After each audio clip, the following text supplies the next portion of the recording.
అంటే జగన్మోహన్ రెడ్డి విధానం, వైసీపీ విధానం రాష్ట్రంలో ఒక రకంగా, కేంద్రంలో ఒక రకంగా ఉంది సార్.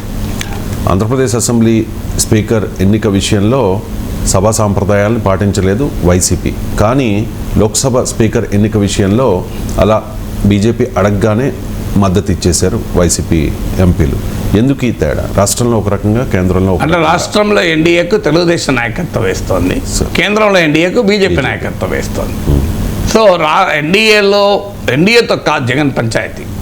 జగన్ పంచాయతీ టీడీపీతో, బీజేపీతో పంచాయతీ ఎక్కడ జగన్కు? సో బీజేపీకి అంశాల వారీగా మద్దతు ఇస్తున్నామని ముందే ప్రకటించారు. పేరుకు అంశాల వారి కానీ అన్ని అంశాలకు మద్దతు ఇస్తామనే కదా దాని మీనింగు. విజయసాయి రెడ్డి ఓపెన్గా తన ఆఫర్ కూడా చెప్పాడు కదా. సో ఏంటి అసలు మీకు మాకు 11 మంది రాజ్యసభ సభ్యులు ఉన్నారు, 4 లోక్సభ సభ్యులు ఉన్నారు, మాకు 15 ఉన్నారు, టీడీపీకి 16 ఉండొచ్చు, మాకు 15 ఉన్నారన్నారు. ఎందుకు మరి జగన్మోహన్ రెడ్డి బీజేపీకి మద్దతు ఇస్తున్నాడు పార్లమెంట్లో? ఒకటి అందరికీ తెలిసిన విషయం, ఈడీ, సిబిఐ. ఈడీ వస్తే ఎక్కడ వెళ్తారో మనకు తెలుసు కదా. పటాంజలి ఎమ్మెల్యే ఇంటిపైన ఈడీ దాడి, ఢిల్లీలో కనిపించిన మైపాల్ రెడ్డి, బీజేపీలో రేపో మాపో చేరిక. ఇవే కదా వార్తలు, ఇలా పత్రికల్లో రాలేదా? సీక్వెన్స్ ఆఫ్ న్యూస్ కదా. పటాంజలి ఎమ్మెల్యే మైపాల్ రెడ్డిపై ఈడీ దాడి, ఢిల్లీలో ప్రత్యక్షమైన ఎమ్మెల్యే మైపాల్ రెడ్డి, కేసీఆర్ మీటింగ్కు డుమ్మా, బీజేపీలో రేపో మాపో చేరిక. సీక్వెన్స్ ఉండదు కదా ఇంకేంటి. సో అందువల్ల జగన్మోహన్ రెడ్డి కూడా ఇష్యూ ఏంటి, ఆయన పైన సిబిఐ, ఈడీ కేసులు ఉన్నాయి. సిబిఐ, ఈడీ కేసులుంటే ఏమవుతుందో రోజు పేపర్లో చూస్తున్నాం. ఇవాళ కూడా పేపర్లో ఉంది, కేజ్రీవాల్ని అరెస్ట్ చేసిన సిబిఐ. ఆల్రెడీ ఈడీ అరెస్ట్లో ఉండగా సిబిఐ అరెస్ట్ చేసింది. హేమంత్ సోరెన్ అరెస్టు. సో అందువల్ల తాను గతంలో అరెస్ట్ కావడానికి ఇప్పుడు అరెస్ట్ కావడానికి ఒక తేడా ఉంది రవిశంకర్. గతంలోనేమో ఆయన కాంగ్రెస్ పార్టీ పైన తిరుగుబాటు చేసి ఆయన బయటికి వచ్చి పార్టీ పెట్టుకున్నాక అరెస్ట్ అయ్యాడు. రాజశేఖర్ రెడ్డి మరణానంతర సానుభూతి వెల్లువ సమయంలో అరెస్ట్ అయ్యాడు. ఓదార్పు యాత్ర చేయనంటే సోనియా గాంధీతో విభేదించి బయటికి వచ్చాక అరెస్ట్ అయ్యాడు. కాంగ్రెస్ పార్టీ 10 ఏళ్ల పాలన తర్వాత తీవ్రమైన ప్రజల అసంతృప్తి ఎదుర్కొనే సమయంలో అరెస్ట్ అయ్యాడు. అవన్నీ జగన్మోహన్ రెడ్డి కలిసి వచ్చాయి అప్పుడు అరెస్టు. సో ఇప్పుడు అరెస్ట్ కలిసి వస్తుందా? ఇప్పుడు అరెస్టుకు పరిస్థితులు వేరు. ఇప్పుడు తాను ఓడిపోయిన పరిస్థితుల్లో, తన పట్ల ప్రజల సానుభూతి, సానుకూలత బాగా తగ్గిన సమయంలో, 10% ఓటింగ్ పడిపోయిన సమయంలో, కేంద్రంలో తన ప్రత్యర్థులు, రాష్ట్రంలో తన ప్రత్యర్థులు అధికారంలో ఉన్న సమయంలో, తాను చంద్రబాబు నాయుడును అరెస్ట్ చేసి జైల్లో పెట్టి అవమానించిన నేపథ్యం, తెలుగుదేశం శ్రేణుల్ని కోపోద్రిక్తులుగా చేస్తున్న సమయంలో జగన్మోహన్ రెడ్డి అరెస్ట్ అయితే ఏం జరుగుతుంది? ఇంకో ముఖ్యమైన విషయం, అప్పుడు అరెస్ట్ అయితే కనీసం విజయమ్మ, షర్మిల బయటకు వచ్చి జగన్ అండగా నిలిచారు. షర్మిల అయితే ఏకంగా పాదయాత్ర చేశారు. ఇప్పుడు ఒకవేళ జగన్మోహన్ రెడ్డి అరెస్ట్ అయితే పాదయాత్ర చేస్తానికి విజయమ్మ లేరు, షర్మిల లేరు.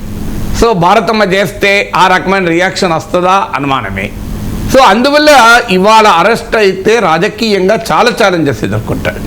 అప్పుడు అరెస్ట్ అయితే వైఎస్ఆర్ కాంగ్రెస్లోకి భారీ ఎత్తున కాంగ్రెస్ పార్టీ నాయకులు, శ్రేణులు, ఓటర్లు షిఫ్ట్ అయ్యారు. ఇప్పుడు అరెస్ట్ అయితే జగన్మోహన్ రెడ్డి నాయకత్వ వైఎస్ఆర్ నుంచి వెళ్ళిపోతారు.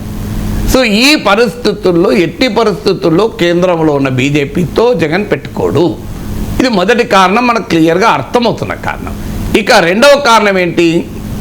బీజేపీ ఆపరేషన్ మొదలు పెడుతుంది. తెలుగుదేశం పార్టీకి 4 ఎంపీలను తీసుకొని గతంలో టీడీపీ పార్లమెంటరీ పార్టీ మెర్జ్ చేయలేదా? అయినా కూడా చంద్రబాబు నాయుడు బీజేపీతో పొత్తు పెట్టుకున్నాడు. రేపు జగన్మోహన్ రెడ్డికి ఇంకో భయం కూడా ఉండొచ్చు. ఆల్రెడీ వార్తలు వస్తున్నాయి, వైసీపీకి చెందిన 4 ఎంపీలు బీజేపీలో చేరవచ్చు అని. ఎందుకంటే రాజ్యసభలో బీజేపీకి ఇప్పటికీ బలం, మెజారిటీ కంఫర్టబుల్గా లేదు. అందువల్ల రాజ్యసభలో తెలుగుదేశానికి సీట్లు లేవు. అది రాజ్యసభ 2 ఏళ్ళకొకసారి ఎన్నికలు జరుగుతాయి కనుక త్వరలో రాజ్యసభలో తెలుగుదేశం సభ్యులు వచ్చే అవకాశం వెంటనే లేదు. ఇది కూడా ప్రాసెస్లో పెరుగుతారు తప్ప ఒక్క రోజులో రారు. లోక్సభలో వచ్చినట్లు 16 మంది రారు. సో అందువల్ల రాజ్యసభలో జగన్మోహన్ రెడ్డి ఎంపీల మద్దతు అవసరం.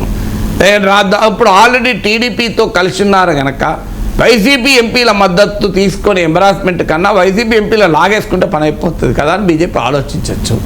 అందువల్ల బీజేపీకి సపోర్ట్ చేయడం ద్వారా తన ఎంపీలు పార్టీ మారకుండా జగన్ జాగ్రత్త పడటానికి అవకాశం ఉంటుంది. ఇది రెండో అంశం. మూడో అంశం ఏంటి? చంద్రబాబు నాయుడు నాయకత్వంలో ప్రభుత్వం వచ్చింది. చంద్రబాబు నాయుడు పైన ఎలా వ్యవహరించాడో జగన్మోహన్ రెడ్డి మనందరికీ తెలుసు కనుక చంద్రబాబు నాయుడు ఇంత చెప్పినా కక్ష సాధింపు ఉండదు అని చంద్రబాబు నాయుడు పవన్ కళ్యాణ్ చెప్పినా, ఒకవేళ చంద్రబాబు నాయుడు కక్ష సాధించకపోతే తెలుగుదేశం శ్రేణులు ఊరుకుంటున్నట్లేదు. వాళ్ళు ఇప్పుడు చంద్రబాబు నాయుడు పైన ఈగ వాలినా దోమ వాలినా జగన్మోహన్ రెడ్డి మీదకి కత్తులు కటారాలు పట్టుకొని పోయడానికి సిద్ధపడుతున్నారు. ఇప్పుడు నేను anti defection leader of the opposition 10% గురించి మాట్లాడితే నేను నన్నే తిడుతున్నారు కదా, తెలంగాణలోని మా ఆంధ్రప్రదేశ్ రాజకీయాలు ఎందుకని తిడుతున్నాను. నన్ను నిన్న కూడా ఫోన్లు చేసి నెంబర్ కూడా నాకు సెల్లో ఉంది, ప్రైవసీ కారణాల్లో ఇవ్వడం లేదు. ఏం నీకెందుకు రా వెదవా, తెలంగాణ ఒడివి నువ్వు, మా ఆంధ్రప్రదేశ్ రాజకీయాల నుంచి నీకెందుకు అంటున్నారు. విచిత్రం ఏంటంటే చంద్రబాబు నాయుడు ఇల్లు హైదరాబాద్ తెలంగాణలో ఉంటుంది, పవన్ కళ్యాణ్ ఇల్లు తెలంగాణలో ఉంటుంది, వాళ్ళ వ్యాపారాలు కూడా తెలంగాణలో ఉంటాయి. నేను మాత్రం తెలంగాణలో ఆంధ్రప్రదేశ్ రాజకీయాలు మాట్లాడద్దు. సో ఇలా తెలుగుదేశం పార్టీ శ్రేణులు ఉన్నాయి, తెలుగుదేశం పార్టీ సోషల్ మీడియా విభాగం ఉంది. సో ఇదంతా ఇప్పుడు కక్ష సాధించకుండా ఉంటారా? సో ఆ అనుమానం కూడా జగన్మోహన్ రెడ్డికి ఉండవచ్చు. సో అందువల్ల ఈ అనుమానం కూడా ఉంది కనుక ఎందుకు పంచాయతీ? అందువల్ల చంద్రబాబు నాయుడు దాడిని ఎదుర్కోవాలి అంటే బీజేపీతో కలవడం. సరిగ్గా చంద్రబాబు నాయుడు ఇదే ప్రిన్సిపల్ ఫాలో అయ్యాడు కదా. జగన్మోహన్ రెడ్డి దాడిని ఎదుర్కోవడానికి కదా బీజేపీతో కలిసింది. బీజేపీకి ఆంధ్రప్రదేశ్లో ఓట్లు కలిసాడా? 1% చంద్రబాబు నాయుడు తెలియదా? బీజేపీతో కలిస్తే ప్రయోజనం లేదని తెలియదా?